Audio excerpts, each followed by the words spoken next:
Hello friends, welcome to happy அன்னை தோட்டம். வாங்க, இன்றைக்கி நம்ம தோட்டத்தில் காலையிலே எழுந்திரிச்சு வந்து பார்த்தா நல்ல மஞ்சள் கலர் பூ பூத்துட்டு இருந்துச்சு பாருங்கள். வந்து கிட்டே வந்து பார்க்கலாம் எதனா காய் இருக்கான்னு சொல்லிட்டு தேடி பார்த்தா பூசணிக்காய் இருந்துச்சுங்க.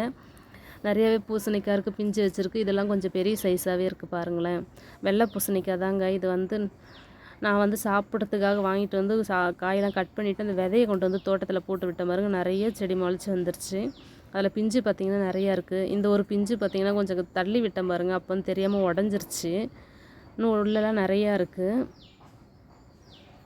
இது பாவக்காய் செடியும் இதுவும் சேர்த்து ரெண்டும் ஒன்றா கலந்து போயிருக்குங்க. அந்த பாவக்காய் செடி சின்ன குண்டு பாவக்காய். அதுக்கப்புறம் பார்த்திங்கன்னா அங்கே ஒரு பிஞ்சு பார்த்திங்களா கீழே விழுந்து கிடக்குது. அது எப்படி விழுந்துச்சுன்னு தெரியல, கொஞ்சம் பெரிய சைஸாகவே இருக்குது.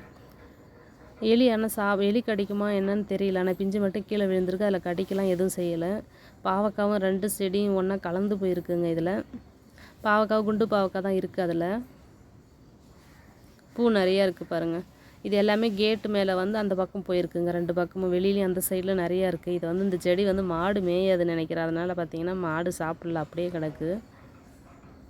வேறு எந்த செடி வச்சாலும் அவரை செடியெலாம் போட்டாக்கா ஃபுல்லாகவே இழுத்து டெய்லியும் மேய்ஞ்சிட்டு போயிடும். இப்போ பார்த்திங்கன்னா இந்த செடி அது தொடுறதே இல்லை. இதுக்கு மாடு பிடிக்காதுன்னு நினைக்கிறேன் இந்த செடியை.